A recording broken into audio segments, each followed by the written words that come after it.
Na Vila Belmiro, o Bragantino se impôs contra o São Paulo e conseguiu mais 3 pontos sob o comando de Mancini.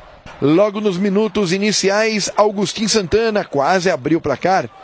Ainda teve Gustavinho sendo travado pela defesa são paulina. O tricolor paulista ainda tentou nos contra-ataques chegar ao gol. Luciano pegou de primeira, mas a bola passou perto da trave. Lucas tentou nesse chute forte acertar a meta de Cleiton e mais uma vez a bola passou perto da trave. Embora o time da capital tenha criado boas oportunidades na primeira etapa, o goleiro do Braga fez a parte dele. Bobadilha na entrada da área obrigou o goleiro do Massa Bruta a realizar esta defesa. Já no segundo tempo, quem criou mais foi o Braga. Pita desviou para Fabinho dentro da área. Mais uma vez, o ataque do Braga foi desarmado. Gustavinho tentou lançar para Lucas Barbosa. Faltou pouco para o atacante chegar na bola. Até que aos 30 minutos, o John, na cobrança de pênalti, marcou para o Bragantino. O camisa 10 cruzou na área para Lucas Barbosa, que foi derrubado por Enzo Dias. O árbitro acabou marcando o pênalti, que o John converteu. O time de Hernan Crespo ainda tentou chegar ao empate. Luciano mais uma vez pegou de primeira e, igual ao primeiro tempo, a bola passou raspando a trave de Cleiton. Final São Paulo 0, Bragantino 1. A estratégia foi pensada, arquitetada junto com os atletas ontem no treinamento que fizemos tático. Deu certo no jogo. É óbvio que quando você tem uma disposição extra, você corre, você luta, você se entrega dentro de campo, você tem muito mais chance que a estratégia funcione. E foi isso que nós vimos, né? Acho que tudo isso daí deve-se ao fato de um amadurecimento da nossa equipe desde que eu cheguei, diante das minhas ideias de jogo.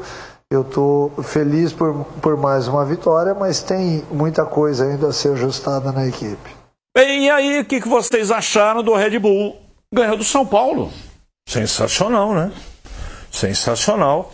Foi competente, foi sólido, foi organizado. O trabalho do Mancini já dá para começar um pouquinho, né? Porque é pouco tempo. Mas já dá para perceber que o time tem um outro comportamento dentro de campo. E não ganhou de qualquer um, não. O São Paulo vinha de uma crescente e aí o Red Bull foi lá e sentou o chinelo, com todo o respeito do São Paulo. Vitória importantíssima, Batista. E o Red Bull Bragantino está a 3 pontos do São Paulo, que é o 8º colocado. Se a Libertadores virar G8, o Red Bull Bragantino, na próxima rodada, vencendo, dependendo do resultado do São Paulo também, ele entra na zona de classificação para a Libertadores. Nada mal para uma equipe que estava a 3 pontos da zona de rebaixamento e que, primeiro, beneficiado pelos seus próprios méritos, ganhou do Corinthians e do São Paulo nas 2 últimas rodadas. Não é para qualquer um, até porque o Corinthians vinha numa crescente e o Bragantino foi lá e interrompeu. O Corinthians vinha da primeira sequência dele de 3 vitórias consecutivas nesse campeonato, algo que não tinha acontecido ainda. E o Red Bull Bragantino foi lá e quebrou a castanha dentro, né, de Bragança Paulista, com o Corinthians com um jogador a menos, mas o Bragantino deu uma amassada básica no Corinthians no segundo tempo. E agora ganha esse jogo do São Paulo. Veja como está custando caro para o São Paulo. Veja o tamanho da conta com o negócio do show. Eu sei que futebol é business e que tem que faturar e que tem que ter essa arrecadação gigantesca com shows aí com estrelas internacionais da música, mas o São Paulo não é o mesmo na Vila. Não adianta. Coloca lá 8, 7, 8 mil pessoas contra 50, 60 quando o time vem crescendo. E o São Paulo começa, nesse período agora de jogos mandados na Vila Belmiro, o São Paulo começa a derreter. A campanha do São Paulo começa a derreter. E a prova é essa daí que você colocou, né? O Bragantino de um clube muito ameaçado equilibra o prato da balança e já começa a olhar para cima na Libertadores. Em quem? No São Paulo. Era o chamado jogo de 6 pontos, como gosta de dizer o JN, né? Para dar G8, tem que torcer para o Cruzeiro ou o Fluminense vencer a Copa do Brasil. Isso. Por enquanto, G7, né? Mas ser Cruzeiro ou Fluminense... E a chance é gigantesca. Porque o Fluminense pega o Vasco, achou o Fluminense superior, para ir para a final. Sim. E o Cruzeiro pega o Corinthians nesses altos e baixos aí, nessa gangorra que é esse time do Dorival Júnior, enquanto perdeu outra em casa para o Ceará.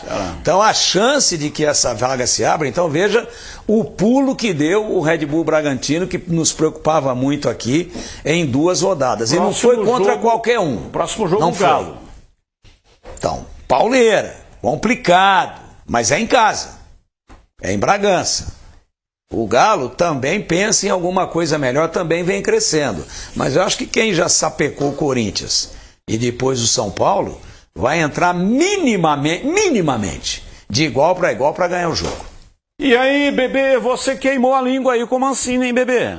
Exatamente, Batista, e tô feliz por ter queimado a língua com o Mancini, porque eu achei que ele não iria melhorar o time, e ele tá melhorando o time, realmente. O Fernando Seabra não estava conseguindo fazer esse time jogar, e eu tô feliz pelo Bragantino, porque o Bragantino tem um elenco para brigar na parte de cima da tabela, e o Wagner Mancini tá conseguindo fazer o time jogar bem.